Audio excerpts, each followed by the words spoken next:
relatively few years, naval aviation has undergone a revolution. It began with two innovations, atomic weapons and jet engines, and continued in the design of aircraft and aircraft carriers. One of the Navy's new aircraft is the Douglas A-3D Sky Warrior, a twin-engine jet bomber designed for long-range heavy attack missions with a wide variety of conventional and special weapons. The carrier has been rebuilt and modernized. Its angled decks have lifted one of the most spurious occupations of carriers by permitting simultaneous takeoffs and landings. Mirror landing devices aid the pilot in landing high-speed jets by increasing his own control over his approach in both day and night landings.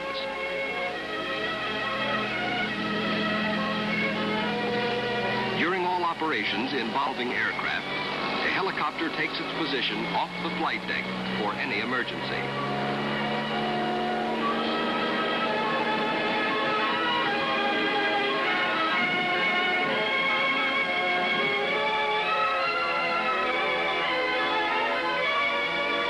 The three-man crews of the Sky Warriors are making their first carrier landings in the A-3D.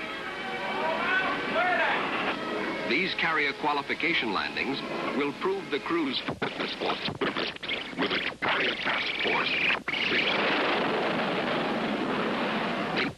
The A-3, a flight deck director takes over to guide it out of the path of the next incoming plane.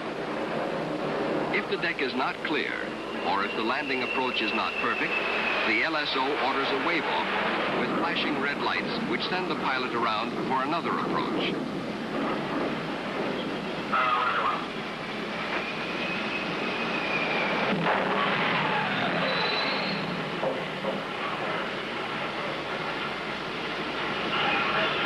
The A-3D is at home on the flight deck of a carrier.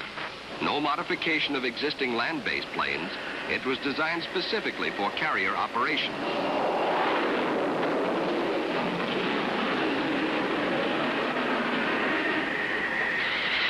The A-3D Sky Warrior is the world's largest and deadliest carrier-based bomber. At takeoff, its weight with its huge fuel and bomb capacity comes to a total of more than 70,000 pounds.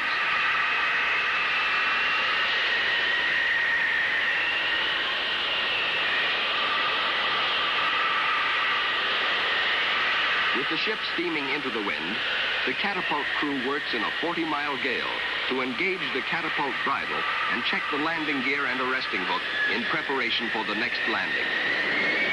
In charge of launching the planes is the catapult officer.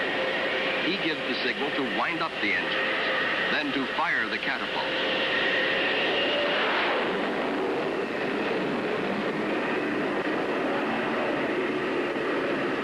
The combined capacity of the carrier's two catapults allows the ship to operate as many planes as an average land base.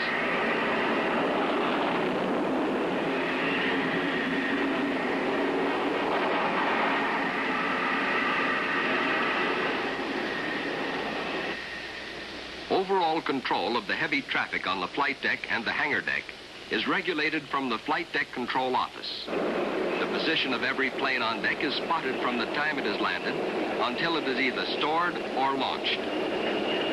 The A-3D was originally assigned to the Navy's supercarriers, but it is able to operate now from all classes of attack carriers since they have been equipped with new, powerful steam catapults for which the plane was designed.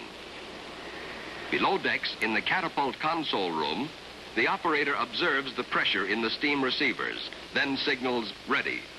The pilot is instructed to increase the power to his engines, and the catapult launches him on another qualifying flight.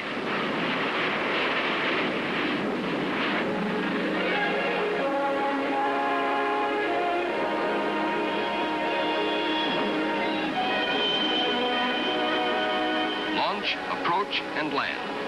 A sequence that will be repeated many times, day and night, by every crew of the squadron during this last period of training.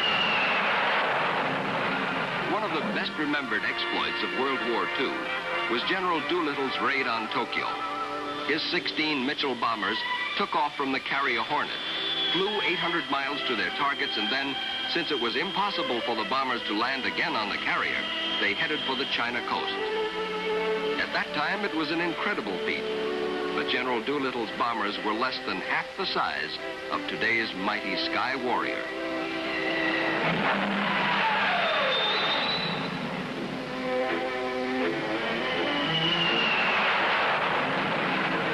Navy pilots now fly larger, faster planes, but by means of steam catapults, stronger arresting gear, mirror landing devices, and angled flight decks, the aircraft carriers are keeping pace with the advances in jet aircraft design.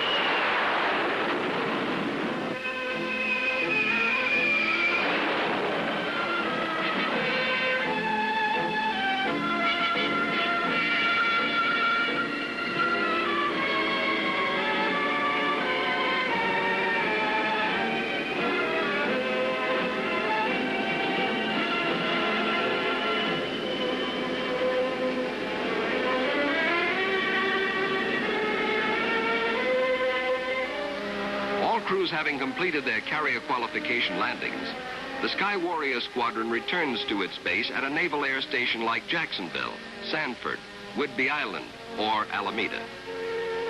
Here they will prepare to move out with their carrier air group for 6 months of realistic maneuvers.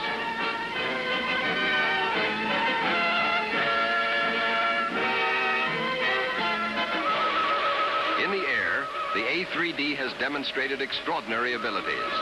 On one flight, a Sky Warrior took off from the carrier Bonhomme Richard in the Pacific and without refueling, crossed the North American continent and landed on the Saratoga in the Atlantic Ocean.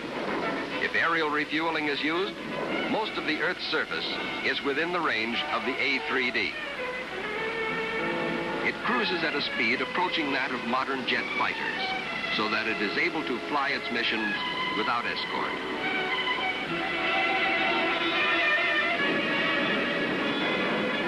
An all-weather bomber, the A-3D is equipped with radar to seek out distant targets through darkness and overcast for high or low altitude attacks.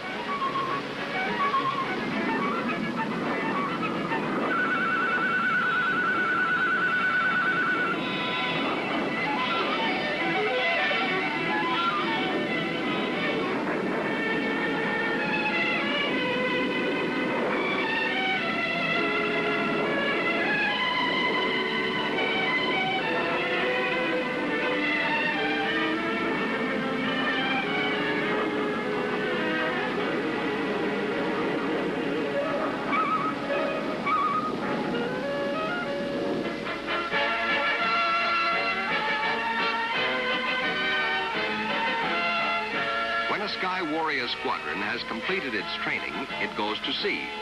For its speed, range, and striking power are needed far from American shores in the Atlantic, the Mediterranean, and the Pacific, to safeguard the trade routes that join America and the other nations of the free world.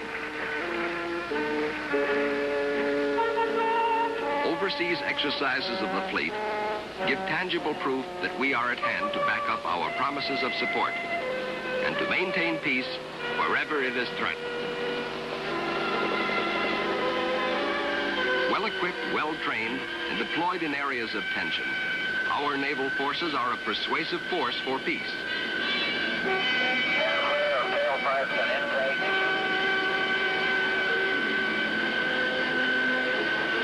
As the Navy's strongest instrument of attack, the A-3D can deliver conventional weapons in limited war, or it can make long-range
Sky Warrior squadrons are now in service in our Navy, part of the carrier task forces which are prepared to defend America and its allies in any corner of the globe.